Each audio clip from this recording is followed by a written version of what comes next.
Welcome everyone to another exciting event from the Cambridge Festival. It's my great pleasure today to be introducing my colleague Ali Boyle. Ali is a philosopher who works at the Leverhulme Centre for the Future of Intelligence on the Kinds of Intelligence programme, with an emphasis on non-human minds, memory and imagination. The Leverhulme Centre for the Future of Intelligence is an interdisciplinary community of researchers founded in October 2016, which is dedicated to making the best of the opportunities and challenges offered by AI in the decades to come. Today, Ali is going to be talking about imagining things and the interesting and complex relations between imagination and memory.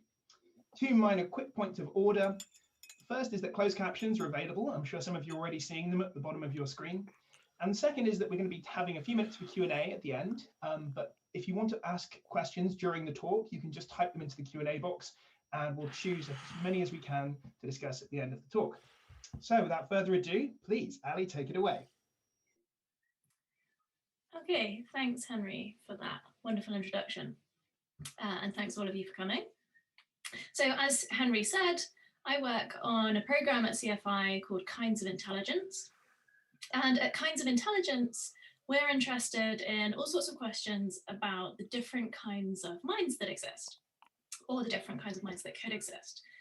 So obviously, because we're an AI research centre, one of the things we're interested in is the minds of current and future artificial intelligences and how they compare to human minds. But we're also interested in questions about the minds of animals, from really simple to really complex animals, and even in sometimes some wackier questions about whether plants or bacteria have minds. And when we get together and start to think about this vast spectrum or space of possible minds, we often find ourselves circling back around to one thought. And that thought is that humans are kind of weird. So by saying that humans are weird, I don't necessarily mean anything negative. It's just that we do a lot of things that are kind of unusual when you compare our behavior to the behavior of other creatures. We do things like build skyscrapers, make cars, construct economies. We build roads and pedestrian crossings, and we enact road traffic laws and we follow them. And when we look at the behavior of all the other creatures that exist, these all look like kind of strange ways of behaving. And I think it's natural to think that these weird behaviors reflect something kind of weird about the human mind, that the human mind itself might be strange in a number of ways. And I'm interested in the ways in which the human mind is strange or unique. And one thing that I think is strange and potentially unique about the human mind is that we have this capacity to imagine things. We have the imagination. So what do I mean by the imagination? I mean, more or less what you would think. We think about the imagination as this place in our minds where we can explore a vast range of possibilities. So in your imagination, you can kind of travel mentally to far off and even mythical places. Right now, you could imagine yourself walking through a rainforest, or standing on top of a mountain, walking with dinosaurs, or even sailing with pirates. But imagining things can also be kind of less interesting and exciting than that. It can be less pleasant too. So sometimes you can find yourself having really intrusive and unpleasant imaginings. Like if you have something coming up, like a job interview or a test, you might find yourself imagining all the ways in which it could go wrong. And we can also imagine really boring things. Like if I asked you to, you could probably imagine something like making a cup of tea. Like you could imagine all of the steps you would go through. You could picture the cup and the kettle and hear the sounds that the kettle makes and the clink of the spoon, and maybe even feel the steam on your face in your mind's eye. And these are all the sorts of things you can do with your imagination. So when you start to think about the imagination and all the things we can imagine, it starts to look kind of weird that we have this ability. You might think, what's the point in having this ability to mentally wander off to far off places or imagine things like making a cup of tea? And we do often talk about people having their heads in the cloud as though it's a bad thing. So we might think, well, wouldn't it be better just to be kind of present, focused in the here and now, rather than having our minds wander off into these imaginary scenarios? So from that perspective, it's kind of puzzling why we have this capacity to imagine. So one way to try and make a bit of progress with understanding why we have the imagination or what it's for is to ask, well, what good is it? What can we do because we have the ability to imagine things that we wouldn't be able to do or wouldn't be able to do as well without it? And that's a big and complicated question, and it might have lots of answers because there might be lots of things that the imagination enables us to do. But the thing I'm going to talk about today is maybe a surprising idea, which is that the imagination is really deeply involved in our ability to remember. So to illustrate that, I want to start by talking about a phenomenon that I think makes the connection between imagination and memory really clear and really vivid. And that is a technique known as a mind palace. So I'll start by saying something about what mind palaces are. So it's quite possible that if you've heard of mind palaces at all, that you heard of them through the BBC TV series Sherlock. And if you haven't seen it, there are a couple of scenes in Sherlock in which Sherlock is trying to puzzle out some really troubling or tricky aspect of a case. And he announces, I'm going to my mind palace. And then he closes his eyes and some animations pop up on the screen as though we're seeing what's going on in his mind. And more often than not, those animations are bits of text, like names of people or places involved in the case or other things like that. And Sherlock kind of somehow mentally moves these things around until suddenly he's cracked the case, he's able to solve the problem. And so if that's all you knew about mind palaces, I think that would give you a certain kind of impression about what mind palaces are and what they're for. And that impression would be something like this. So firstly, it seems that Sherlock uses his mind palace to solve puzzles, to solve mysteries. So you might think, well, that's what a mind palace is for. Secondly, it seems as though Sherlock's mind palace is full of words. So you might be left thinking that whatever a mind palace is, it involves doing something with words. And thirdly, at least as it's presented in the series, it looks kind of complicated and difficult to use a mind palace. And you might be left with the impression that it's the kind of thing you could only use if, like Sherlock, you were a genius. So perhaps, unsurprisingly, because it's TV, more or less everything about this is wrong. A mind palace is actually a really simple and straightforward image-based technique that people use not to solve puzzles, but to remember things. Ancient Greek orators used to use them to remember their speeches. And today, memory champions who compete in competitions to see who can remember the most stuff, they use mind palaces to remember really huge bits of information, like remembering pi to hundreds of decimal places. And you don't have to be a genius to use a mind palace. So scientists have studied these memory champions, and they found that those people aren't any smarter than the rest of us. They're just really good at using mind palaces, and that's something that takes a bit of practice.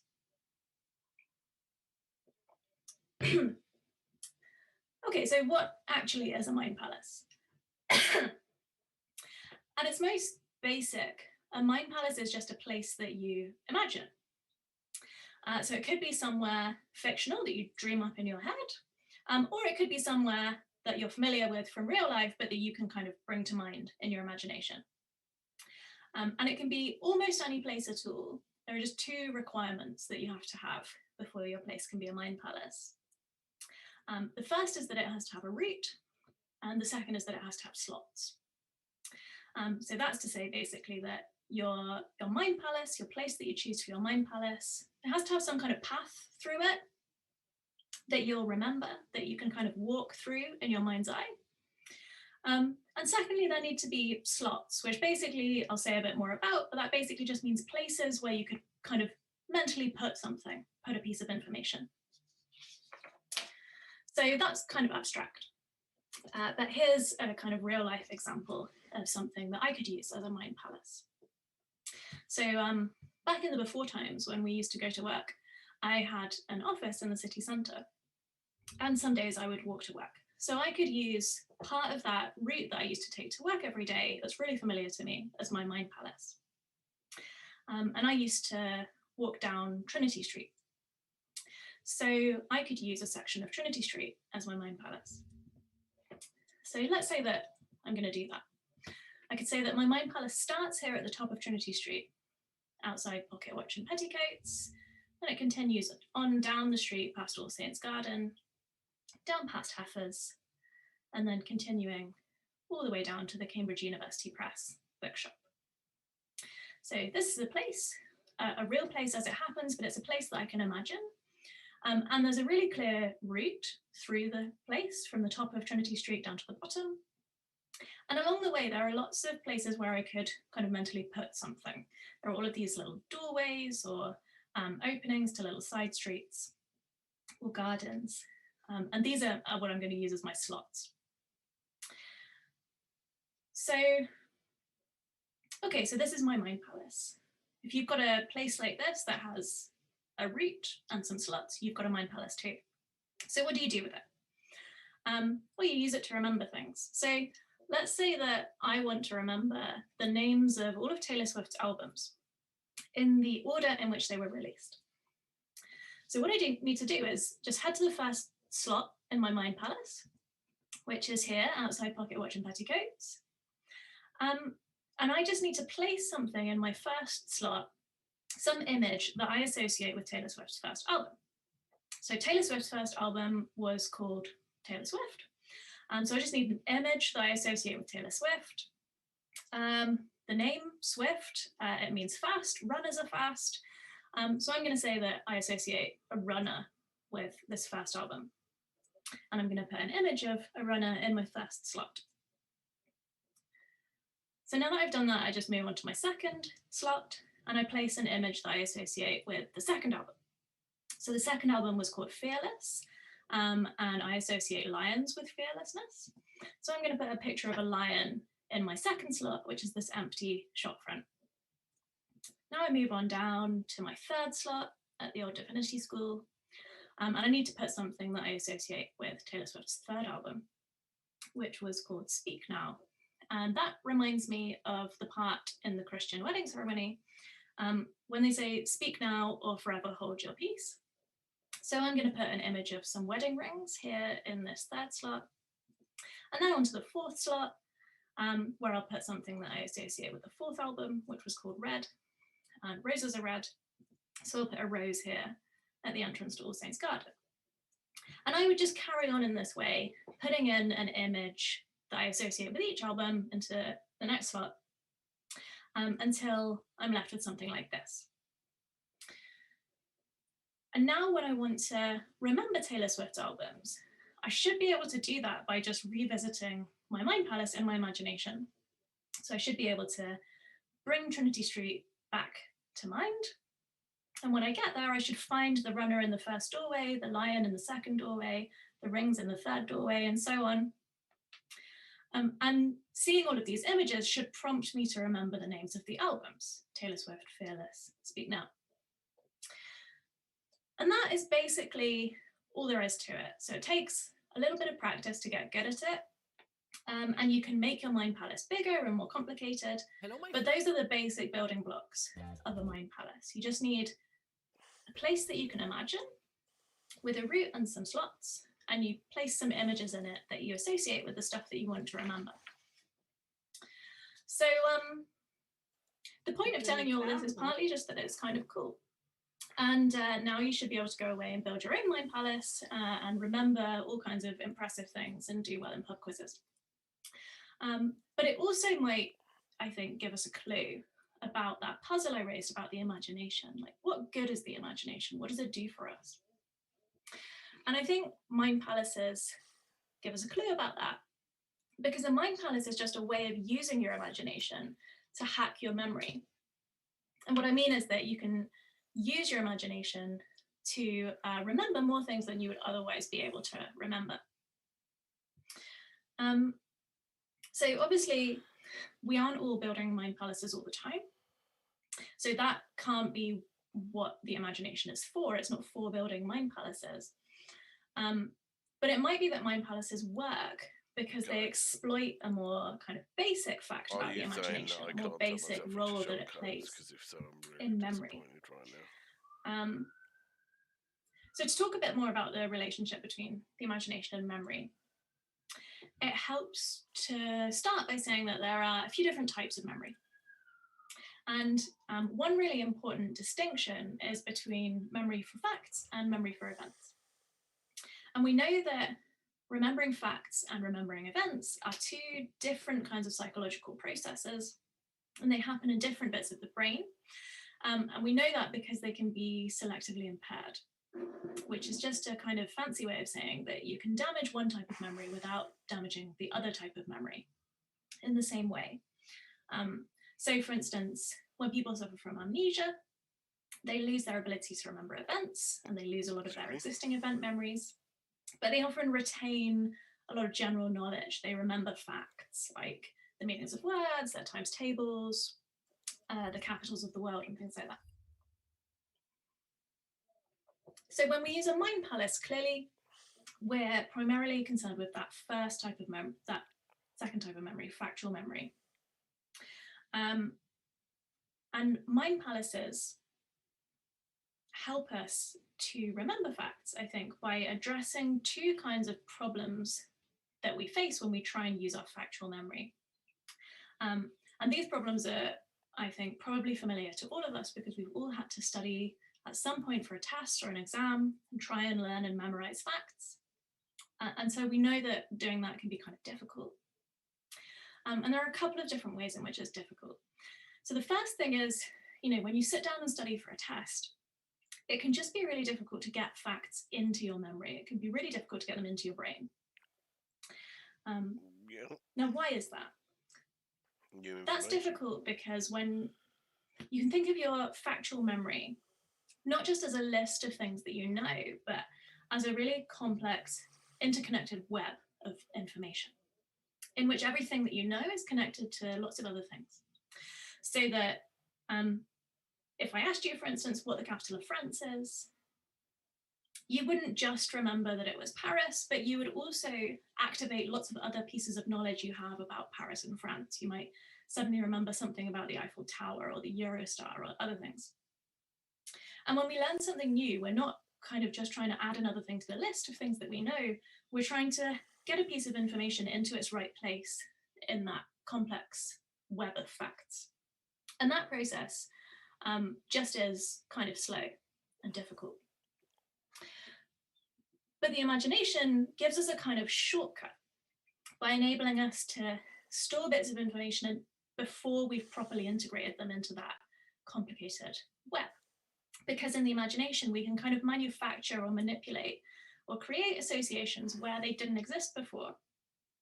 So I can kind of stick a bit of information in my mind by associating it with something else in my imagination. So in my mind palace, I'm doing that by associating all of my album names with some images, and then those images with a familiar place.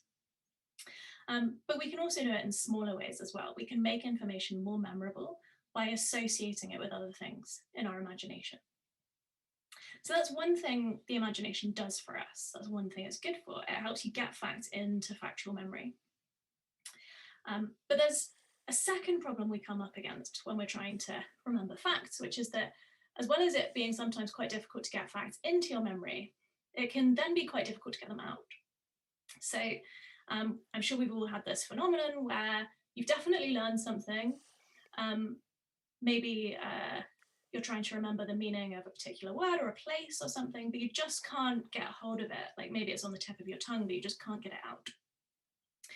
And in those cases, what you need is what psychologists call a cue or a prompt, something that you associate with the thing you're trying to remember and which is going to trigger you in remembering it. And sometimes those prompts or cues, they come from the world or from people around you. Maybe you see or hear something that reminds you of what you're trying to remember. But what the imagination does is it gives you the power to prompt your memories from within. So you don't have to rely on the world giving you prompts and cues.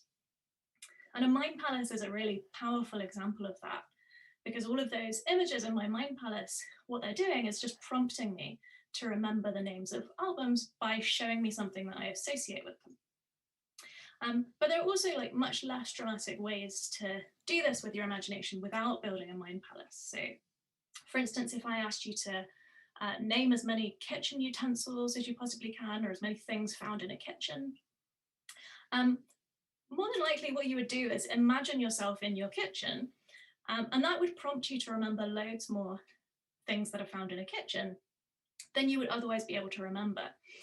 So as well as helping you to get things into your memory, your imagination also helps you get them out.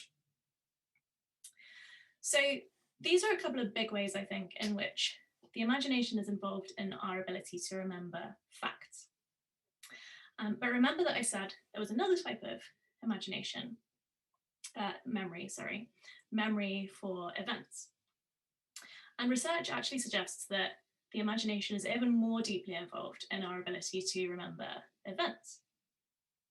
So the interesting thing about remembering events is that it uses exactly the same brain areas as imagining things. And we know that because unlike factual memory and event memory and imagination can't be selectively impaired. So if you damage someone's ability to remember events, if someone suffers from amnesia, they will also be unable to imagine things. And in a way, this kind of connection between remembering events and imagining things is maybe not that surprising. So if you think about your own experience of remembering events and of imagining things, there's something that feels very similar about those processes. They both involve a kind of picturing things in your mind. But what's maybe surprising is that some researchers have gone as far as to say that there's really no fundamental difference at all between imagining and remembering events. So they say things like, remembering events is just imagining the past. Of course, so what they mean by that is not that when we remember things, we're completely making it up. What they mean is that we're drawing on bits of information to construct an image in our mind's eye about what happened in the past. So that is a kind of imagining the past that is anchored in some stored bits of information. But that's also true of other types of imagining. So remember, I talked earlier about imagining how to make a cup of tea. If you imagine how to make a cup of tea, you're also constructing a mental image based on bits of stored information. And so what these people mean when they say that remembering events is just imagining the past is just that exactly the same thing is going on in both cases. You're using stored bits of information to construct an image, and that just is imagining. And that suggests that the imagination might not just be involved in our ability to remember facts, but also in our ability to remember our past. And if we didn't have the ability to imagine, we might not have that ability to remember the past at all. So this takes me back round to that puzzle that I raised in the beginning about why we imagine things. And what I've been suggesting is that if we look at this memory research and at mind palaces, memory is a big part of the answer.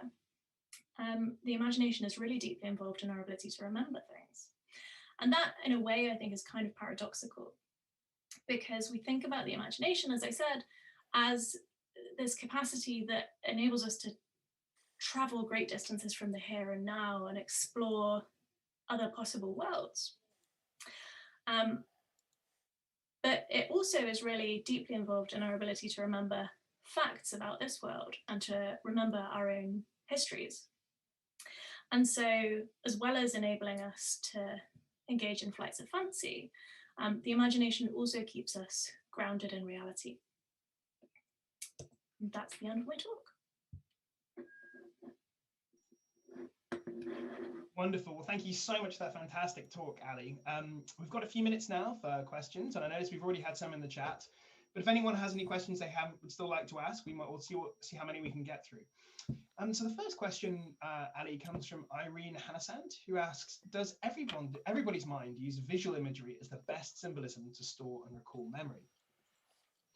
That is a great question. So I think there's a lot of individual difference when it comes to both imagination and memory.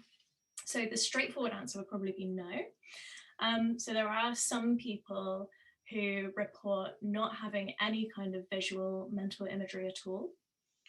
They have, I don't know if we'd call it a condition, but a characteristic that's called aphantasia, which just means the inability to imagine.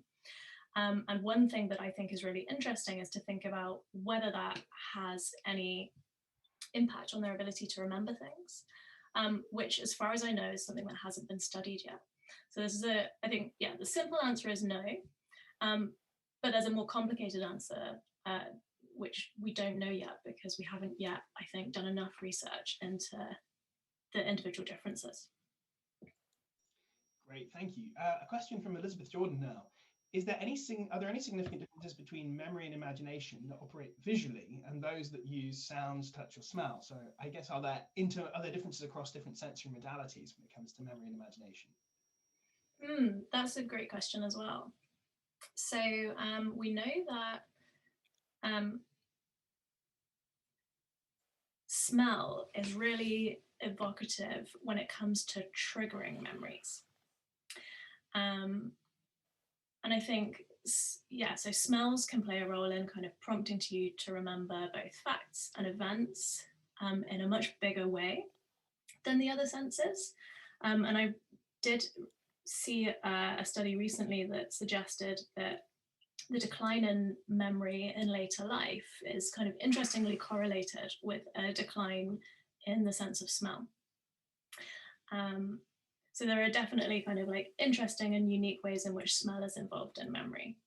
Most people, when they talk about their ability to remember events, they characterize that more in terms of visual mental imagery, so in terms of the actual content of what event memory is like. Vision seems to be like really dominantly involved. And that might not be very surprising because we are a visually dominant species. But one interesting thing that comes up when we start to think about the different sensory modalities is just to think, well, we're a visually dominant species, but not all species are visually dominant. So it might be that the other senses are more powerfully involved in memory in other species in interesting ways. Great, thank you. So a question now about improving memory. David Bauer asks, he says, I've previously had functional memory tests which say I have bad episodic memory. Is there anything I can do to improve this and remember more, or well, more accurately remember more? Oh, that's a great question. I'm ashamed to say I don't know the answer to that question. But I do know that